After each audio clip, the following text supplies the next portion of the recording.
കാര്യങ്ങൾ വളരെ ശ്രദ്ധിച്ച് കേൾക്കണം. അതായത് ദൈവമക്കൾക്ക് ഒന്നിനെയും ഭയപ്പെടേണ്ട ആവശ്യമില്ല എന്ന് നമ്മളോട് പറഞ്ഞിട്ടുള്ളത് കർത്താവാണ്. ഇത്തരം ഭയം ആരുടെയെങ്കിലും മനസ്സിലുണ്ടെങ്കിൽ അവര് ഈ വചന ഹൃദയത്തിൽ സൂക്ഷിക്കുകയും അതരം കൊണ്ട് ഏറ്റുപറയുകയും ചെയ്യണം. ലൂക്കാ 10:19 എന്താണ്?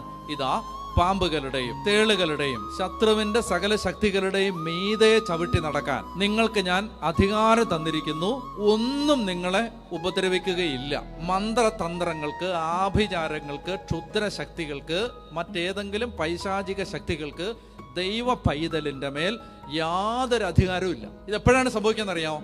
ഇത് നിങ്ങൾ വിശ്വസിക്കണം. മർക്കോസിന്റെ സുവിശേഷം 16-ാം അധ്യായം 15 മുതലുള്ള വാക്യങ്ങൾ വായിക്കാം. അവൻ അവരോട് പറഞ്ഞു, നിങ്ങൾ ലോകമെങ്ങും പോയി എല്ലാ സൃഷ്ടികളോട് സുവിശേഷം പ്രസംഗിക്കുവിൻ. വിശ്വസിച്ച് സ്നാനം സ്വീകരിക്കുന്നവർ രക്ഷിക്കപ്പെടും, വിശ്വസിക്കാത്തവർ ശിക്ഷിക്കപ്പെടും. ആരുടെ കൂടാണ് ഈ അടയാളങ്ങൾ ഉണ്ടാവുക? വിശ്വസിക്കുന്നവരുടെ കൂടെ. അടുത്ത വാക്യം, അവർ എന്റെ നാമത്തിൽ